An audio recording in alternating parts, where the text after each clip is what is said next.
Hello there and welcome to the Get French Football Preview Show. I'm Nathan Staples and joining me this evening are Adam White, Samuel Rooke and Eric Devin. At this time of year, a lot of us like to give thanks. So in the spirit of things, thanks for all the wonderful football so far this season and thanks Celtic for provoking Paris Saint-Germain just a little bit last night. Then they decided to go a little bit crazy. But all of that and a look ahead to an exciting Ligue weekend that could also be pivotal in the title race after the latest headlines. Paris Saint-Germain continued their 100% record in the Champions League this season, but did finally concede at the Parc des Princes. Celtic opened proceedings within 56 seconds through Moussa Dembele, but then let in 7 as PSG romped to another victory. Last season's semi-finalists Monaco have fell out of Europe altogether with a 4-1 defeat at home against RB Leipzig, with all the goals coming in the first half. That result means they can no longer even drop into the Europa League, the European dreams ending 5 months earlier this time around. Tonight in the Europa League, Marseille left it late to draw 1-1 with Konyaspor, which keeps their fate in their hands as they face Red Bull Salzburg on the final game day, needing at least a point. A point doesn't necessarily guarantee qualification. Nice secured qualification, however, with a 3-1 win over Zulte Waregem, with Mario Balotelli notching a brace, and Lyon also booked their place in the knockout rounds with a 4-0 win over Apollon Limassol. And that's all for now, but for all your latest news in the world of French football, head on over to our website at www.getfootballnewsfrance.com and follow us on Twitter at GFFM. We'll start this week in our Europe and in the Champions League to start off with, and that excellent result again for Paris Saint-Germain. And Adam, they maybe frightened us for a brief moment, but in the end, PSG romped yet again to a really, really big victory. Yeah, they did, and it was a pleasing performance. Apart from that, I mean, Celtic perhaps played a little bit more open than other sides were at the Parc des Princes team, and PSG enjoyed that because obviously they're the far superior force. And with Celtic playing, not necessarily to come and try and play PSG at their own game, but they definitely didn't park the bus, as it were. And that was suicidal a little bit from Brendan Rodgers. So but it was great to see PSG playing some really great football, which hasn't necessarily been the case in recent weeks, although they've got really good results. For example, at Nantes at the weekend, they weren't great in winning 4-1 against a good team. I mean, the result flattered them a little. And they haven't played that sort of sparkling football that we expect from them. So that was really nice to see, and it felt like a lot of players, put in good performances and the type of performances that we want to see them going forward in the Champions League. There's obviously the caveat to that Celtic, although they beat Anderlecht away 3-0, which is a very creditable result. They're not exactly the standard of opposition PSG are going to be wanting to be facing or hoping to be facing later on in this competition, or at least expect to be. I mean, they'd love to play them in the semi-finals. That'd be great, but they won't. So there are positives, but also those should be tempered. It was good to see sort of Neymar looking like he belongs again. I felt like in the last few weeks that he's looked unhappy. He looks like he doesn't necessarily. I know there's a lot of discussion to be had on that, but he doesn't look like he necessarily wants to be there sometimes in the first few games. And yesterday he definitely did. He looked like part of the team again. He looked like the type of player that PSG bought. So really, really good result. And to score 7 goals in a Champions League game against any team, is obviously a positive. So a good performance, and they keep marching on. It was some really good displays overall. Yeah, and Celtic have caused teams problems in the Champions League this season. They obviously gave Bayern Munich a stern test at their place in the previous match week, and although they were tested by Anderlecht really on the other night. But the real question, Sam, really turns into now is: are PSG real contenders for the crown this year? I think they are, if for no other reason than many of the other sort of European superpowers seem to be a little bit out of sorts. I mean, we've seen Real Madrid not topping their group. Does, of course, mean PSG could get them in the next round, but we don't expect that necessarily. But it does mean that Real Madrid are not what they were maybe at this point last season. Barcelona too look strong, but not invincible, certainly far from the Barcelona of several years ago. There are no clear favourites, I think, at this point. So PSG certainly have to be considered contenders. Yeah, and I do worry for PSG topping the group because the Champions League nowadays, once you get into the knockout rounds, I mean, I'm looking at some of the sides that are projected at least to finish second, and you've got Napoli, you've got Roma, you've got Real Madrid, you've got possibly Juventus as well. There's a fact that Manchester United could finish second, Liverpool could finish second. There's some really tough teams, isn't there, really, Eric, that show that not only just the depth of the Champions League, but the task's still at hand, even though PSG have been excellent so far in the group stages.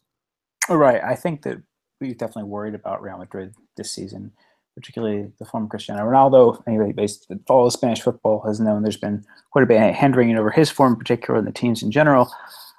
So there's definitely some potholes there. I mean, we saw the same thing facing Barcelona last season, how quickly a tie can turn, how the quality is there even in these knockout rounds, even in the round of 16. The one shouldn't underestimate any opponent. I think that PSG simply need to prove it. We can sit here and pontificate about what might happen and where they need to go, but I think, especially with the investment this summer, this team really needs to be looking at the semifinals. I mean, the wins over Bayern win over Bayern, sorry, is creditable enough, but the knockout rounds is still where they need to do it, and they still need to show it there. So again, yeah, well done. It's good to show that they're retaining focus in this competition, that it's not a close match, but I think the knockout rounds are still where they need to show it. Yeah, at least if they're showing that they're in good form. I think they've probably been better in the Champions League, really, than Ligue and this season, which seems strange to say that they're still unbeaten there as well. Moving on to the team that didn't do so well this week in the Champions League, and that's Monaco, who fell out completely. They can't even make the Europa League now after that defeat to RB Leipzig. And I'll come to you first, Eric, because I know you watched this, and I did as well. It wasn't the worst performance in the world for the first 10 minutes, and then silly mistakes crept in again, and it absolutely killed them against a team that you cannot make mistakes against, a side that have such quick attacking players in their lineup. Why does that sound familiar? Perhaps a bit of a role reversal there for Monaco from last season. I think this underscores a number of things. I think that how much they miss some of those players they've lost last summer, and how much also I think that playing week in and week out is beginning to tell. I think that we look at Fabinho in particular, I think is a player who I rate very highly, but I think in this match he was pretty poor. His distribution is not what it was. His ability to cover is not what it was. I think that the defense, I think Jemerson's another player who's sort of dropped off a cliff this season. He was perhaps a bit unlucky with the own goal, but it's really difficult to see this. I think that the willingness to promote George in left back, I think is looking a little bit more worrisome to him. Again, I really like him going forward, but too often he can be overrun. I think that was the case in this game. I think that was the case in the loss to Porto, where he was really dominated by Moussa Marega.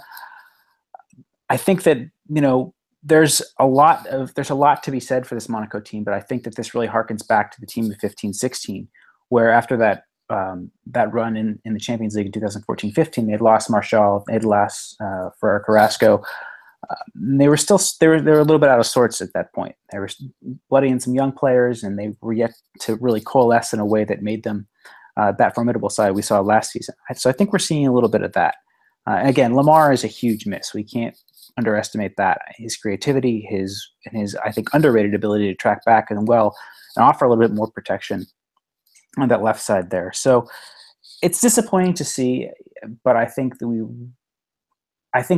especially given the strength of the group, I mean, none of these teams are looking like they're going to destroy the competition. But I think it should be, if there's a sporting ambition at Monaco, I think it should be a sort of a wake-up call to say, if you want to sustain success, this constant turnover doesn't work from year to year. They'd already proven that 2 years ago at that transition, and I think they're proving it again. That, making money is nice, but in terms of a sporting ambition, you're going to leave people, wanting more. And I think the other thing too, and I'd like to ask all of you this as well, is that is Jardim playing with too much a sense of pride in trying to compete in the league and the Champions League? I mean, we have to realize that PSG, the players they brought in, were going to be, even before matches were played, the runaway favorite for the league. Should Monaco have put all their eggs in one basket as opposed to trying to handle both competitions. Sam, do you want to go into that one? I mean, it's tough. Given what Monaco did last season, the pride that Jardim must have had coming out of such an excellent Champions League campaign, and obviously winning the league and winning it at a canter. Obviously, they lost all these players, but they brought in new ones. Perhaps it was the pride that he thought he could just do it all again. It would have been difficult to sort of abandon the Champions League and focus on the league, but perhaps the opposite might have been a more sensible strategy.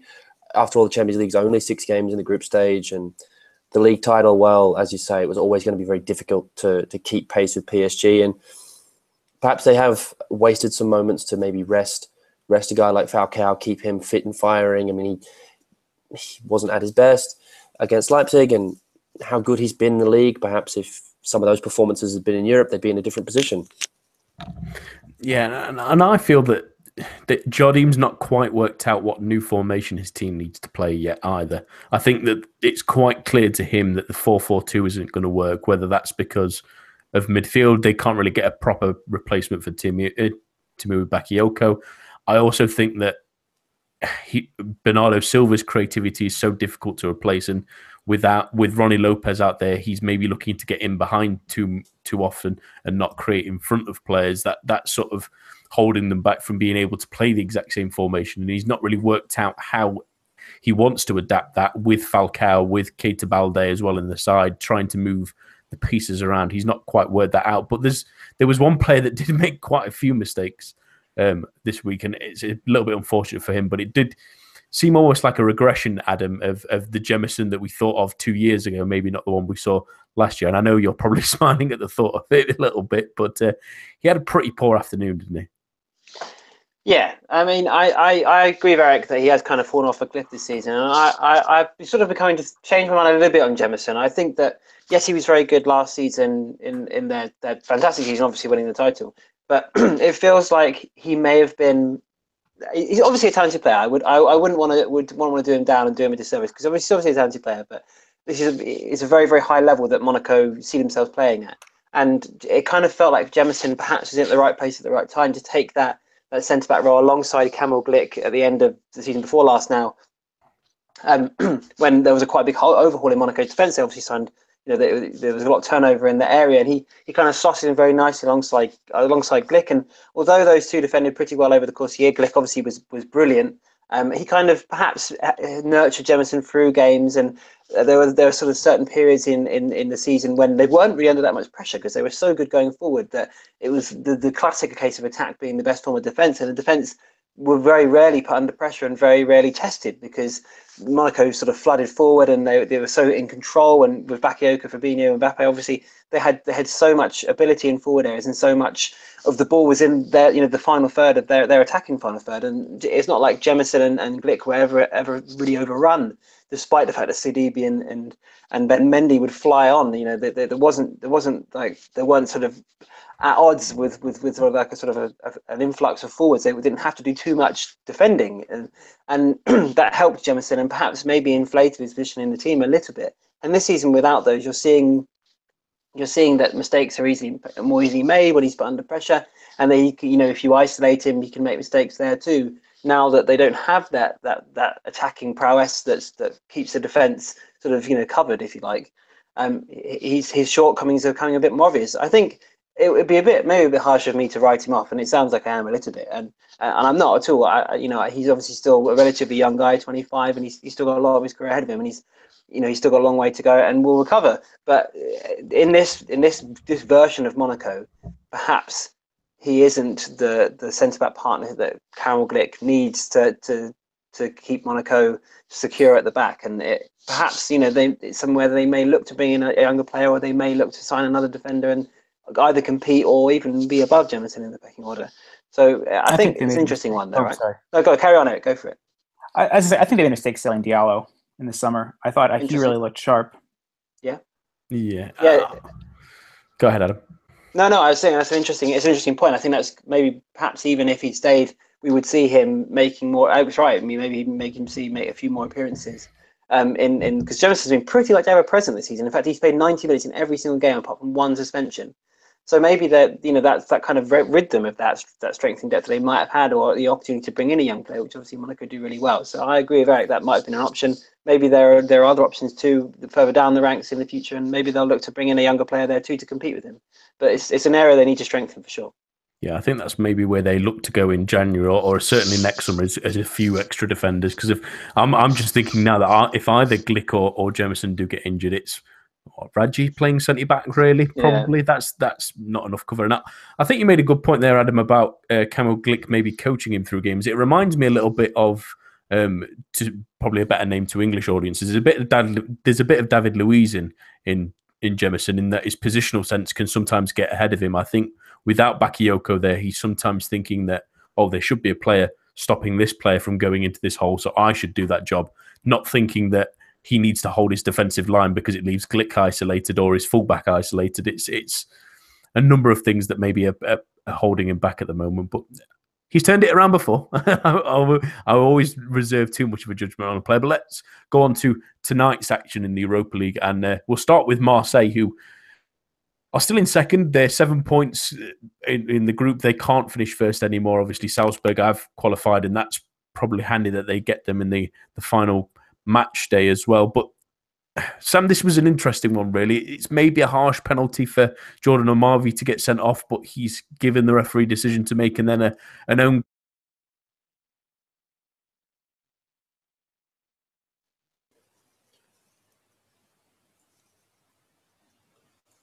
It's a funny one.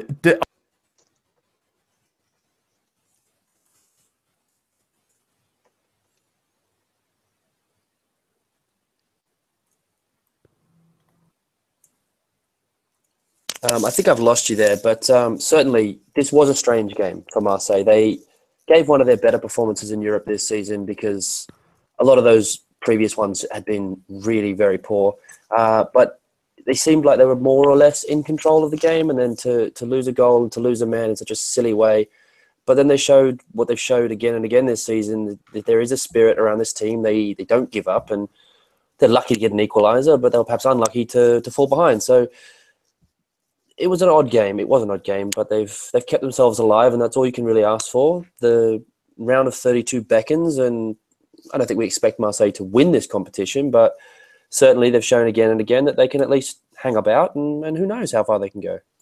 Yeah, I think the problem with finishing second is, especially in the Europa League, you're always in that pot where you might get a Champions League side, which makes it all the more difficult to progress from there. But Eric, what did you think of this one? I mean, again, they left it very late to sort of equalise it, and this was at least a better performance than we saw at the weekend at the Matmut Al Antique against Bordeaux.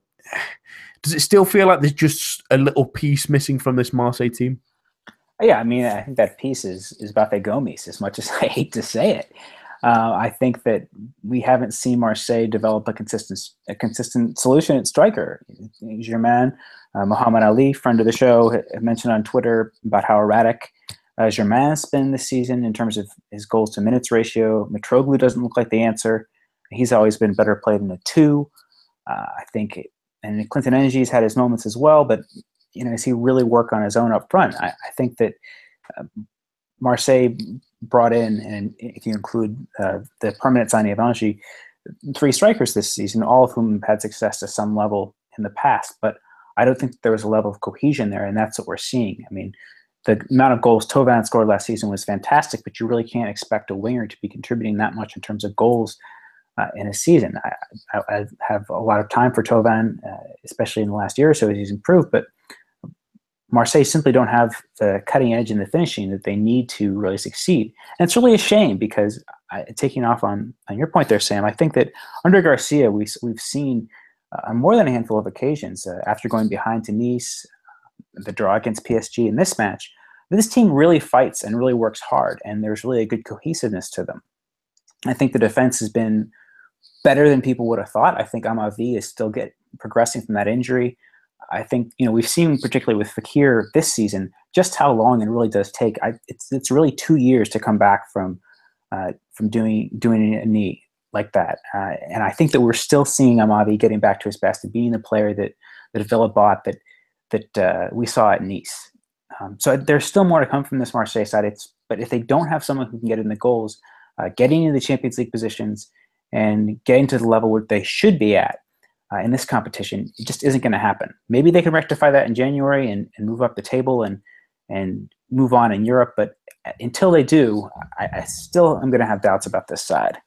Yeah, it feels like they either want Mitroglou to do absolutely everything, which it seems like he really can't, or they want Germain to do it. And I just feel with the players that maybe Marseille have got, maybe try and adapt a similar style to what Nice did with Germain when he was on loan. Get someone a little bit closer to him in that centre attacking midfield role, much like Hatem Ben Arfa was, and feed him the ball in the box. It just seems sometimes that Marseille, obviously playing Ocampos and Tovan most of the time, is inverted wingers are sort of trying to get goals themselves. It is sort of maybe starving him of service. But let's talk about a side that did go through this week, and that's Nice, who put off a really nice 3-1 win over Zulte Waregem and a double from Mario Balotelli, which is always nice for the Italian to get back on the score sheet. But Adam, in this one, really, it was great to see Nice through, and they'll definitely finish second behind Lazio. But the talking point is the absolute wonder goal that Zulte Waregem come out. If you've not seen it, do hunt it down. It's a 35, 40-yard free kick at least. Top corner. It's Hammerleinen, isn't it? The centre back or the left back? Sorry. It's a wonderful goal, isn't it? Yeah, he just sort of it's an absolute thunderbolt, isn't it? Straight in the top corner. Just you don't expect much. You sort of one of those things where you can't be shooting from here. This is in a different postcode, and it's 40 yards, unbelievable power on it, and straight in the top corner. It's a great goal. Yeah, I still can't believe it. I think what's so surprising about that strike as well is it's just so cleanly hit. It goes with pace. It doesn't seem to change direction from other than it was almost like it was a homing missile directed to go in that top corner. But also in that game, great to see Mario Balotelli on the score sheet again and scoring goals again for this team, Adam. Yeah, definitely. Yeah, I think it's at home, wasn't it, tonight? It's another couple of goals at home for Balotelli. It would be great to see him score a few more away from home. I think that's probably where his major downfall in his goal record is with Nice. But yeah, if you get him scoring goals, you can keep him scoring goals. He's a real weapon, and it's great to see him back on the score sheet. And he's so good from penalties, isn't he? He's obviously he's unbelievably confident, and I know he has missed penalties. I can't recall one off the top of my head, but he seems to be very, very consistent from that sort of situation. So yeah, great to see him scoring, and hopefully Lucien Favre can sort of will the best out of him in the run up to Christmas. Yeah, and it's an interesting one for Nice left in the competition. I mean, they are struggling in the league at the moment. They're only one place above the drop zone, but they've been pretty decent in the Europa League, bar the Lazio games, and there'll be an interesting side maybe going forward as well. And the other team from France did progress this evening, and it was a good performance again from Lyon. Eric, I mean, they were a little bit stifled at the weekend against Montpellier side that have done that to pretty much everyone this season, but this was a nice, solid performance, professional, getting the result they needed. Yeah, I do worry about the injuries to Jeremy Morel and Bertrand Traoré. Both of them had come off in this match. Traoré in particular, I think that the drop-off in quality, if you're looking at Maxwell Cornet or maybe playing Aouar on the right, I'm a little concerned about that going forward. But yeah, it was. I think that we see Nabil Fekir back in the side versus what he was missing at the weekend in the draw against Montpellier, and what he brings to the side in terms of being the focal point and involving his teammates. I think that as impressive as the likes of Memphis, Mariano, Cornet, Traoré all can be, they all can be a little bit selfish. Whereas I think they recognize the place that Fekir has in the side and how he really is sort of the sun around which they orbit, if you want to use an astronomy analogy there. And I think it really makes a difference. And they're unselfish in their play and they're more giving, and it makes Lyon, play that much better. So again, managing Fekir going into 2018 with Lyon entering the Coupe de la Ligue and the Coupe de France and progressing the Europa League, it's going to be a challenge for Bruno Genesio. He's not a player who can probably play every match, but I think for the time being, I'm very pleased with Lyon. I think that's 6 matches in a row they've kept a clean sheet, which is also an impressive statistic. We look back those draws against the likes of Angers, Bordeaux, Dijon back in the league earlier in the season. They were conceding goals too much and dropping points. Now you think about, well, where would they be now? If they'd won a couple of those, they'd be, probably a firm favorite for second, given the form Monaco were in. But yeah, well done to Leon. I think that it's been generally a good Europa League, minus Bordeaux's exit for the French entrance into it. Yeah, and it's important, I think, for Leon to, although obviously not to put too much pressure on him, but Hassan Aouar possibly debutising when Fekir, give him a little bit of a rest every so often when they can, especially in those cup games. His ascendance might really help them in that position going forward. Let's look ahead now, really, to an exciting Ligue 1 weekend that includes a couple of derbies, a couple of top table clashes, but the team we need to start off with, and they face Montpellier at the weekend, and that's Lille. It's been an interesting couple of nights, shall we say, for Lille. Sam, it's never not interesting, to be fair. And let's clear up what's happened so far for those that are unaware. He's been suspended with immediate effect yesterday after an internal inquiry was launched into a situation, as they put it. It's a little bit vague on the ground. Supposedly, according to a lot of French media, Bielsa's fallen out with the sporting director, Luis Campos, who has been linked with a move to Chelsea recently as well. The players aren't impressed with his formation and that the necessities and playing players outside of their usual positions, and the coaching staff have a poor relationship with them as well. Supposedly, it's unclear what Lille will do at the moment, whether they'll keep him or not. Bielsa reportedly is demanding €12.5 million payout to leave the club. And also, there were reports in Spanish-speaking sources that Bielsa was suspended for an unauthorized trip to Chile in order to visit Luis Maria Bonini. He's a fitness coach who currently is very ill with cancer, but those reports have also been contradicted by French sources. So believe what you want to believe on that kind of front. But Sam, it's a little bit crazy, which would only follow El Loco, wouldn't it? But it's strange timing, given that Lille, yes, lost 3-0 on Monday in that rearranged game to Amiens, but had won their last two games and had shown signs of improvement. They had done, and they have to kind of feel a little bit hard done by, given this was the rearranged game, that they were winning 1-0 when it was abandoned because of the collapse. Certainly nothing their fault, out of everyone's control, obviously, but if you're Lille, you're looking at this replayed game, you end up losing 3-0. That's got to really, really frustrate you. But this Bielsa stuff, I mean, it's very strange. I mean, if the players are surprised that Bielsa is playing strange formations and playing players out of position, I think they perhaps should have done their research a little more, because that's very much his way of doing things. Saying that, normally, or at least you can excuse that kind of thing if the results come and the results haven't. But as you say, we had seen the recovery period, and it seems a strange moment to pull the trigger if that's all we're seeing here, if this really is just a matter of the club trying to get rid of him and trying to seize on this. Perhaps he went to Chile to visit a dying friend, or some other reports saying he was actually in talks over taking the Chile job again. It's all very strange, but certainly French media seems to be more or less convinced that he won't be returning. They're talking about replacements. Oscar Garcia just left Saint-Etienne. He's being talked about as a potential replacement for Bielsa. And all this progress we had seen from Lille seems to be just going backwards at a rate of knots. Yeah, I mean, it's been simmering sort of under the surface all season, Adam. There was a long stretch where they obviously didn't win a game, and then they started to maybe pick up. The Monday result, I put that aside a little bit. I mean, they were winning that game when it was called off originally, and to play I know Amiens obviously had to do the same, but playing a Friday and Monday can throw up all kinds of things, really. But it's on such short notice as well. But is this the end, do you think, for El Loco? And also, does it feel like the right move for the club going forward? I think, yes, it is the end. And no, I don't think it is the right move. I think this, the thing that annoys me about this whole situation is it's a feeling of inevitability about it. That yes, Lille have been pretty poor for most of the season, and I've said before in the article that Eric and I do for the Guardian on Mondays, that it may have come to the point where they kind of have to get rid of him because they were so poor. They didn't really want to, and perhaps that wasn't necessarily the way it would go. Because he's kind of their centerpiece, kind of their marquee signing, isn't he? For a club like Lille, he is that philosophy that they've kind of used. They've sort of started. with this Losk Unlimited situation. But I think that it just felt like it would always happen.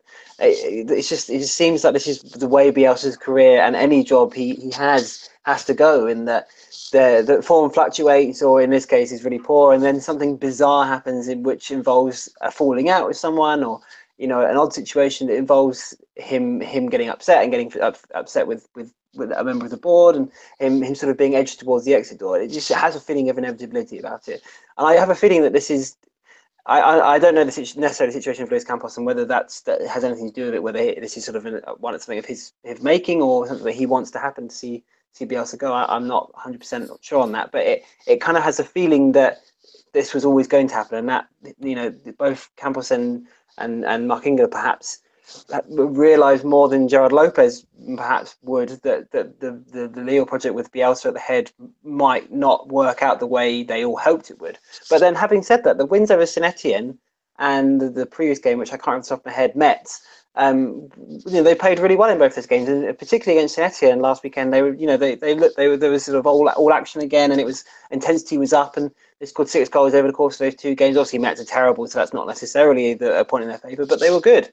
And it felt like they maybe miraculously turned a corner, but to have this then to come, to fall on them, it really feels like, this is just the way it was always going to go, which is really disappointing. And I don't want it to go at all. I really want Lille to do well under Bielsa, because it's great for French football, and it's great for football in general, to be honest. But I have a feeling that I don't know how this is.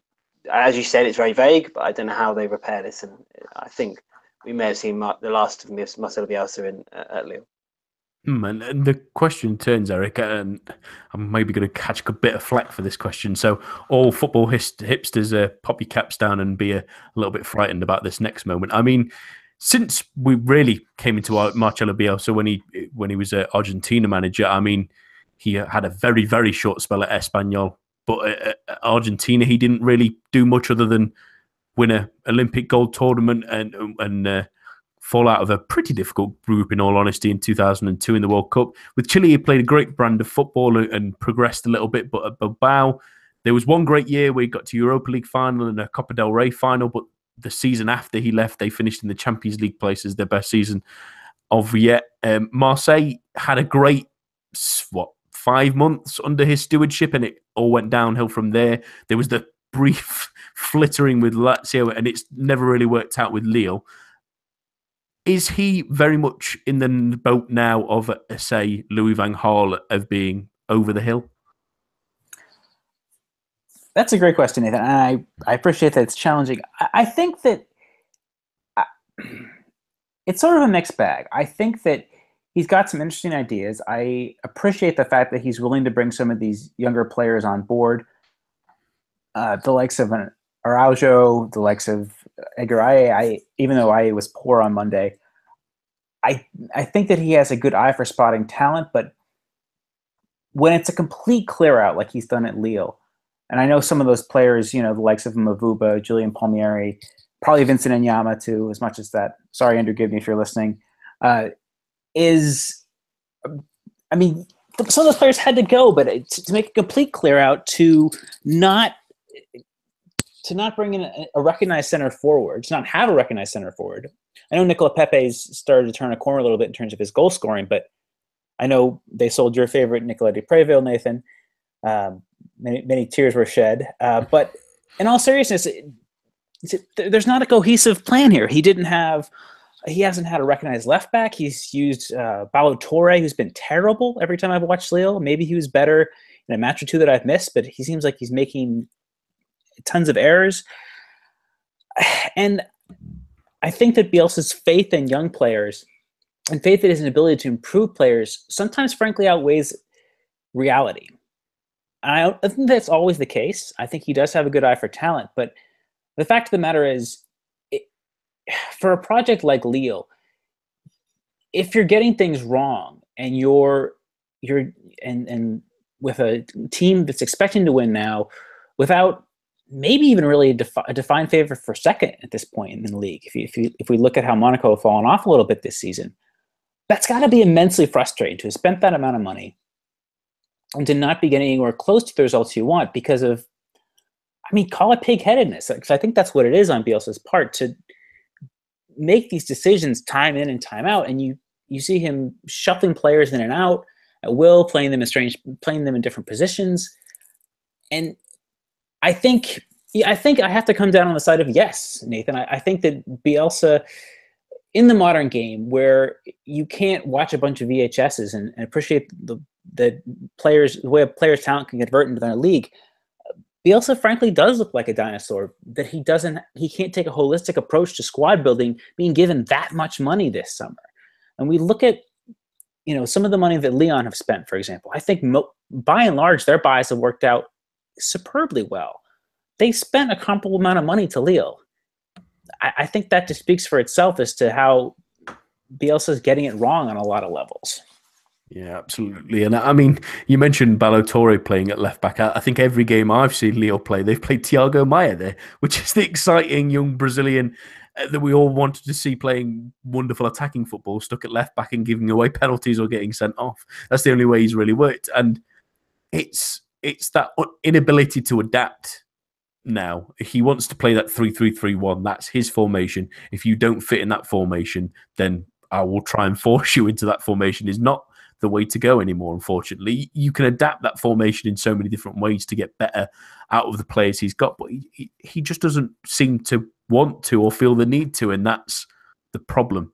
That in the modern game, the best managers adapt when they need to. I mean, the only one who sticks to, even the people who think that like Pep Guardiola sticks to one formation and tries one style, he does adapt his players around where he wants to play football. And Bielsa and the comparison I made to Van Gaal, it's just those two both were too entrenched in their own ideas not to open their minds to the new possibilities. And they have a really difficult game, at the weekend, Sam, against Montpellier, who've been terrific, especially against big opponents. I mean, they got another draw, and I know it sounds like the most anticlimactical thing that they got a draw against a big side. I mean, they've shut out Monaco. They've shut out Monaco. They've shut out PSG. They shut out Lyon. They are really great at being a very solid defensive side, led by a 40-year-old centre back. It's insane. They are. They're very good. They know what they're doing, and they just execute their objectives really well. But they're not just defensive. They're not just sit behind the ball, fight, hoof it up the pitch. Against Lyon, they could easily have won that game. Lyon were poor. They were very underwhelming after what we'd seen, coming off that 5-0 derby win. To be as sort of stale as they were was disappointing. But Montpellier made them that way. And as you said, they've done that the same to other big clubs already this season. They know how to do that. And the times we've seen them run into trouble have been against the sides that maybe don't attack in the same way, maybe don't have the same quality, where Montpellier lose their way a little bit because they don't necessarily know how to react. And we saw them lose to Dijon, we saw them lose to Nantes, even to Toulouse. There are problems there in this approach because it's not one-dimensional, but it's a bit limited. But we just don't know how Lille are going to look this weekend. It's very difficult to make any sort of guesses as to how this game might shake out, because if Bielsa's not there and an assistant manager is in place, who knows what's going to happen? It's a very, very intriguing game, really, on Saturday. It promises to be a little bit of an interesting one. See what Lille do. Can Montpellier build off another draw, or are they going to sink back to the level against the teams they're playing against? Let's get some predictions. Adam, what do you think in this one? I have a funny feeling Lille might win this one, I just, it's just one of those weird things. I think Lille 1-0. Eric?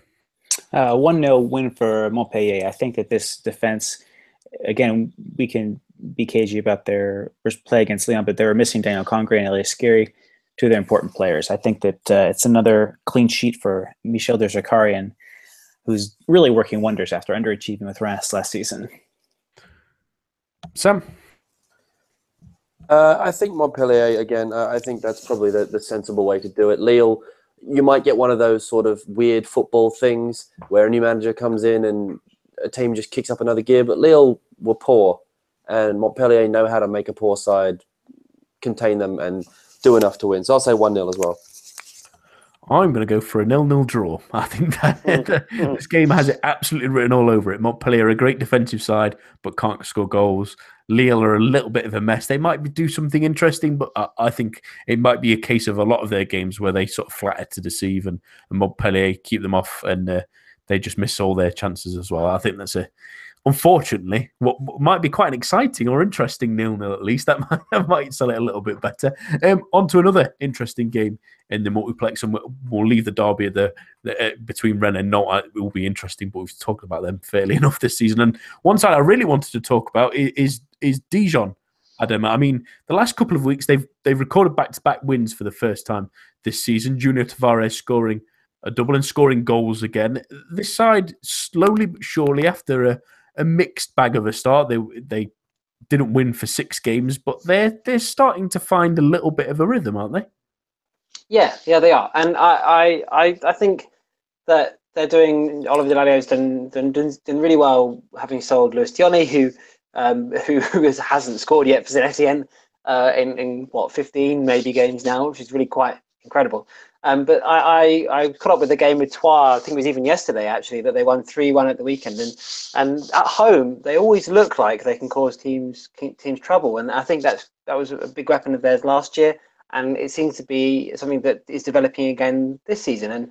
And although obviously Troyes aren't exactly a league and heavyweight by any means, but Dijon were good value for their 3-1 win, although it was an open game and there were chances for both teams. That they've got sources of goals in this team, even without Diony. And you look at Nîmes City, who has been injured for the last 3 games, but he's done really well on loan. As you mentioned, Tavares there has adapted to playing without his partner in Diony and is amongst the goals again. They just look like a side that at home can really cause teams issues. And with that, the bottom half of the table looking so close. You look at Rennes are on 11th with 15 points and Lille are 19th with 12. There's only 3 points between those 8 teams. That it's going to be extremely tight. And you have a feeling that if Dijon can keep up that home form and keep putting teams under pressure as they come to Dijon, then they'll be okay in terms of relegation this season. Obviously, there's a long way to go, and that's very, very close. But it seems like that's definitely an edge, both goal scoring, which is very unusual in Ligue, and although they're not exactly leading the league, but in the bottom half, no one scored more than them. You have to go up to Marseille, I think, to have someone that scored more goals than them in the bottom 16 teams. So that's very impressive, and it's the 2 things that will combine to hopefully keep them in the league. So they're decent to watch at home, and they deserve their 3-1 win over Troyes. They're sort of not necessarily going to worry anybody too much, but they're a solid team, and Delayo's done a really good job. So hopefully they'll keep that up for the rest of the season. Yeah, and it's great to see the players that they've brought in. Like Naim Sliti's got 2 goals and 2 assists this season. Chang Hun Kwan as well has scored 3 goals, 2 assists. He looks like a tiny little player for them as well. They're just adding a little bit of extra quality to him. Xheka's got a goal and assist as well. He's a good player. I like him. I'm surprised Bielsa got rid of him. He's good. Yeah, Eric, I know that bottom half of the table is really congested at the moment. I mean, I know Adam mentioned up to 11th, but you can look all the way up to really about 7th, I think it was. I'm just going to check the table now. 6th? Yeah. You look at Caen in 6th on 19, all the way down to Lille are on 12. I mean, if you just go outside the drop zone, Nice are on 14. That's only 5 points that's separating an enormous amount of places. And I'm just looking at Dijon's fixtures, at least coming up. They've already played the top 4, at least so far, before Christmas. And they've got Toulouse, Amiens, Bordeaux are on a mixed bit of form. Guingamp, you never really know what you're getting from them. Same with Lille by that point. Angers, again, a team that can be different in, week out. There's a real chance for them to maybe pick up some real momentum now. They're starting to win more often and get in front in games, and they're always likely to score. This could be a really interesting time for Dijon and an important time for their fight against relegation.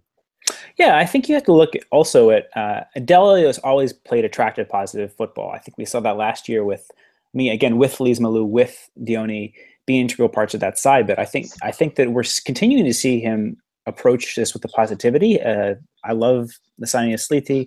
Again, Chang Hun, as you rightly mentioned, since coming in January, has looked good. But let's look at this defense. Cedric Yambere was a bit part player for Bordeaux, but he looks back up to it, and so does Papi Djilabodji on loan from Sunderland. I know he was sort of mocked by Chelsea fans upon his signing, but he was a really quality center back when he was with Nantes. That hasn't changed from his time in England. And the fact that Dijon are doing this after losing Wesley Lautoa for a lengthy amount of time is really impressive. And I think that it's a testament to to Dijon's scouting team and to Delio's willingness to build this team. Also, the young fullback Danton Rosier, who's played both on the left and on the right, I think is really improving as well. He's kept Fouad Shafiq out of the team a lot of weeks, which, considering Shafiq's form of last season, is really impressive as well. And I think it shows a lot that you can, maybe not succeed in Ligue 1, but certainly be comfortably mid-table on really a shoestring budget. I mean, Dijon's net spend has to be plus 12 million this season. I think that Lautoa and Yambare were the only players they spent money on. I might be wrong on that. Said, maybe they spent money on. But again, it's a pittance, and it's really, I mean, how Delio has not had more of a chance or been linked to bigger jobs given the work he's done at Dijon is frankly somewhat surprising to me. Yeah, and when you add to that defence, they've got Baptiste René in goal, who really had an excellent season, especially last season. They have a really interesting side that, when you compare it to the other teams around that mid-table, but I don't think they should really be worried about relegation. Yes, this next 6 to 8 weeks up until the winter break is really, really important for them to keep some momentum going. But they have a real chance of being plenty in a way of that gap before them. But they face a side as well that have been really torrid for this season, is maybe the best way to put it. I mean, even since September, I'm just looking at the results at the moment. They scored 1 goal in September.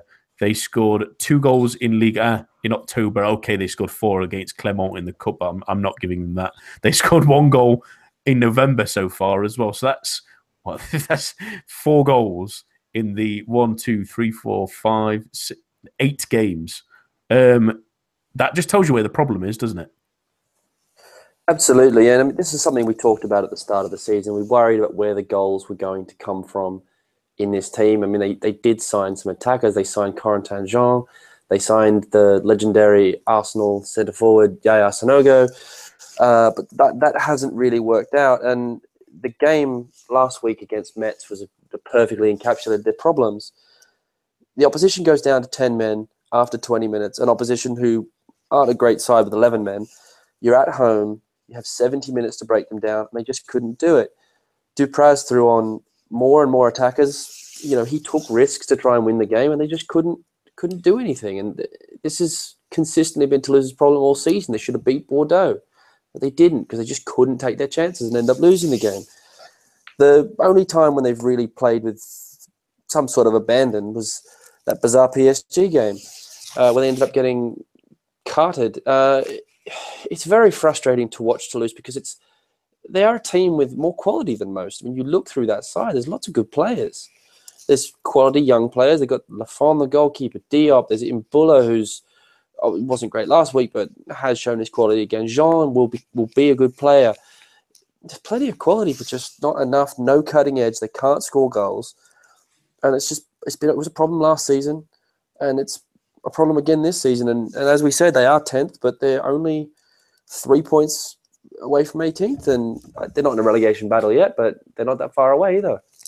Yeah, and this is the problem I think about this team as well at the moment. I mean, one, because they're not scoring as many goals, there's a little bit more pressure and a bit of a nervousness that's crept into the defence. And Julian's performances this season, I mean, he's given a couple of really bad mistakes that have led to draws or losses, and that's really hindered them a little bit in some results. But then you also look at the players, like he brought Jimmy Dermaz on at 75 minutes at the weekend. I mean, a player that has played really well for his international side. He's getting consistent games for Sweden. I know, and they've made the World Cup and they beat Italy. He's got that quality about him, but yet he brings him on after 75 minutes, after Gradel's not had the greatest game, Jean's not had the greatest game. It takes him that long to make a difference. All Dupraz seems to do at the moment is rant and rave on the sideline and wait for his team not to score, and then throw a load of centre forwards on and hope for the best.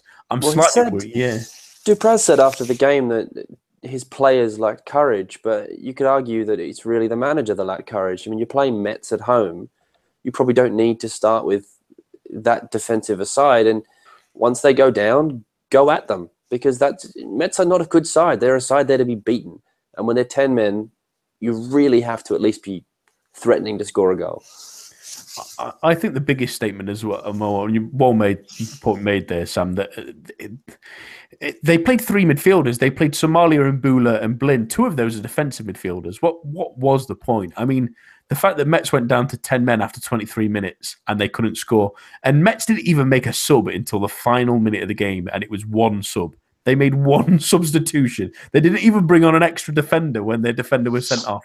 How bad must your team be attacking if a team that has a man sent off decides to make one sub at 90 minutes? That is, I think that's a slap in the face. If I was Pascal Duprat, I'd be fuming at Eric Hans for showing such gall to do something like that. Really, can I come back on this a little bit? Yeah, go ahead.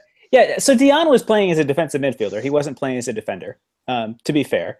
And Kohad and Cafu can both play in front of defense. I think that they're very versatile midfielders. Also, I think in Toulouse's defense, I've been frustrated with the side as well, and this was one of the talking points from our column on Monday. But I think that we've seen Gradel miss, who was superb for Saint-Etienne. It was the 14-15 season, I think, when he had scored all those goals to almost put them in the Champions League. He's been injured. Dermot has missed, I think, 5 games as well through injury. And Alexis Blanc suffered with injury as well. I mean, these are the players that I think Toulouse had been counting on for creativity and to have an influence in the attack.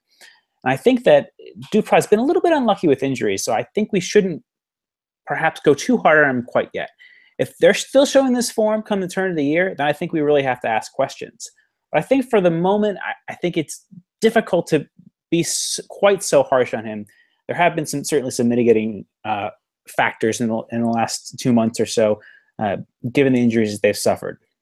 Yeah, it's a really important part of the season. I mean, obviously Dijon at the weekend. They've got Nice, Lille, and Caen coming up in the next 3 games. They have to start scoring goals. I mean, 4 goals in 8 games is a real disappointment. And I mean, they dominated Metz. They were pretty dominant against Saint-Etienne as well, where they drew 0-0.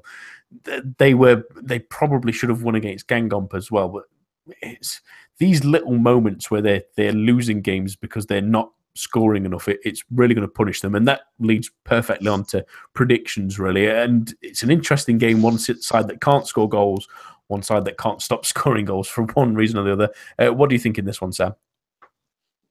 I think the way you've laid it out there, it's very difficult to argue against Dijon. We know Dijon play well at home. We know Toulouse don't travel particularly well. If Toulouse are going to target games to ratchet some points, this is probably not one of them. I think Dijon probably win this something like 1-0 because Toulouse will keep it tight. Eric? I have to say the same thing, but since we have to say different things, I'll go with the scoreless draw. I think that defense I mentioned for Dijon is going to continue to hold up their end of the bargain. Adam? I just wanted to add a very quick point on Toulouse. Oscar Trejo is a massive miss. No attack midfielder, no creativity midfield. The only creative player is Jan Bodega, who doesn't get a game, which is bizarre. And also, there's 10th in the league, and they've played PSG, Monaco, Marseille, and Bordeaux, which isn't bad. So there are caveats. They've been poor, but there are caveats to their plight, if you like. I think Dijon. Go on, Eric. Go on, sorry. I don't understand why they couldn't keep Trejo. He went to Rayo Vallecano. Yeah, they got relegated, didn't they? I don't get it, and they didn't replace him. So, but yeah, weird. 2-0 Dijon for me though. Yeah, I think this is this.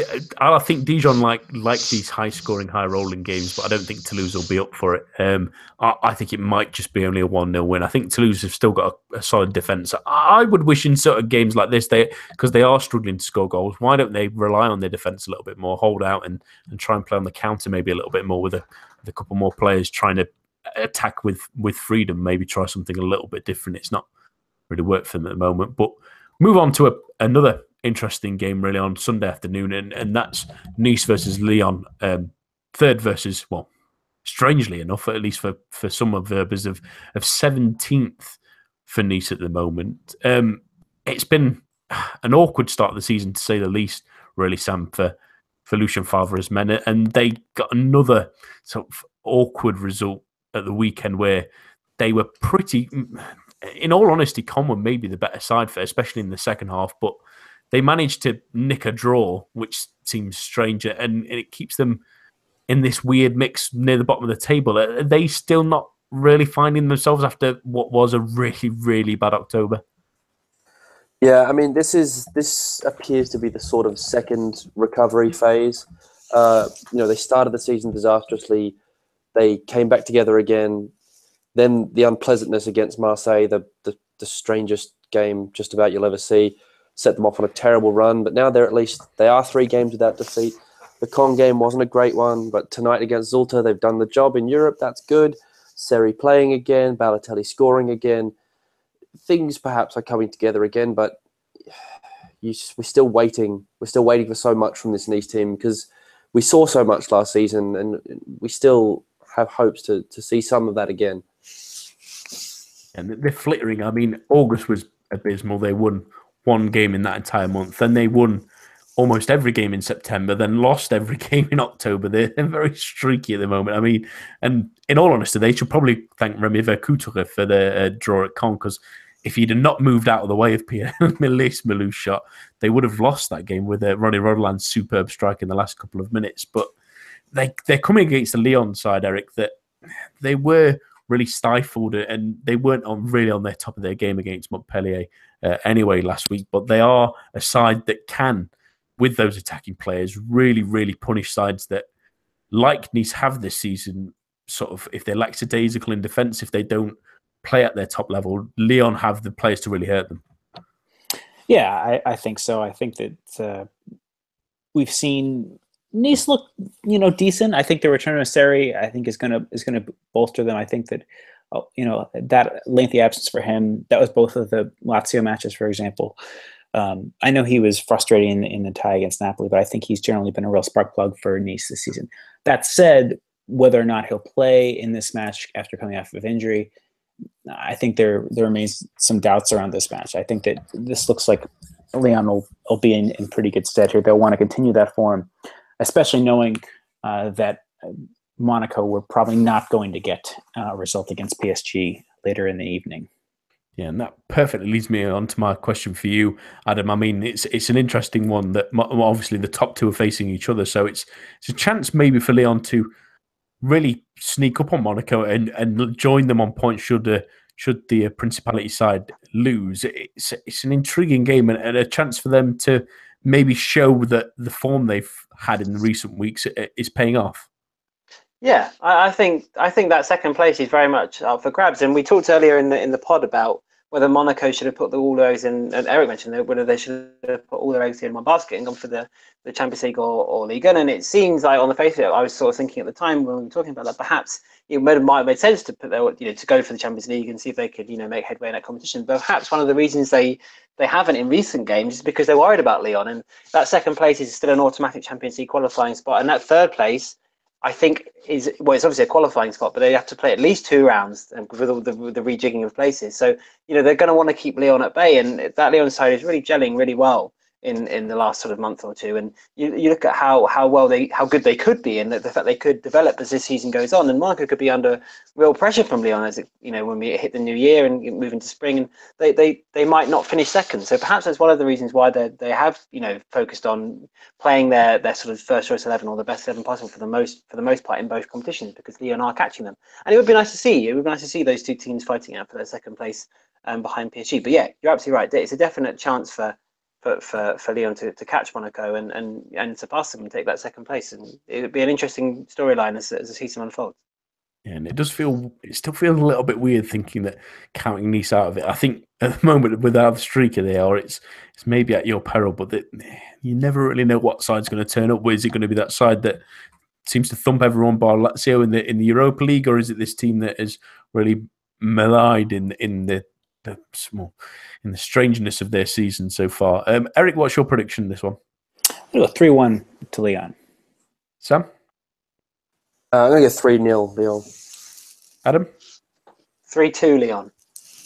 I'm going to go 4-0. I think Lyon. This Nice side is too streaky for me, and there's just something that seems to be off about them. I don't know if if a job offer opens up for Lucien Favre, he might leave by the sort of winter break. It just seems to maybe have taken this knee as far as he can. The big game though on Sunday and Sunday evening is the absolute big one between the top two. It's Monaco versus Paris Saint-Germain. Obviously, an important game for the away side, Sam, in the sense that a win here against Monaco, against the side at their ground as well, could really knock the stuffing out of them and maybe tie up the title already.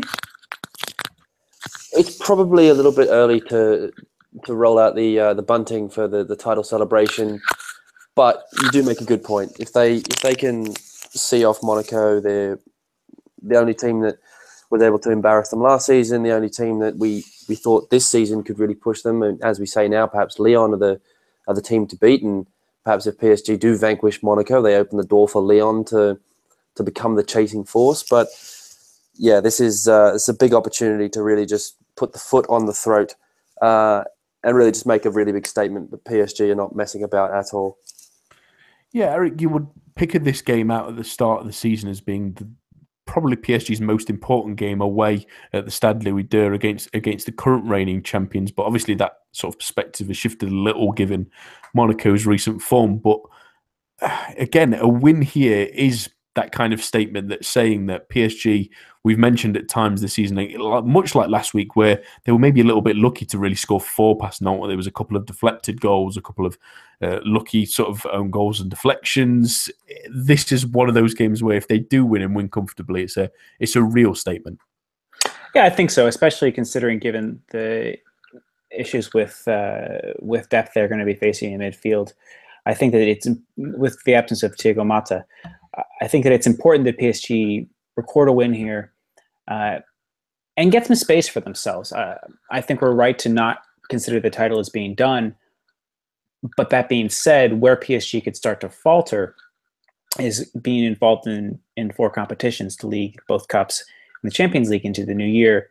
If Motta does continue to be absent. Last I heard, he was supposed to be back in January or February.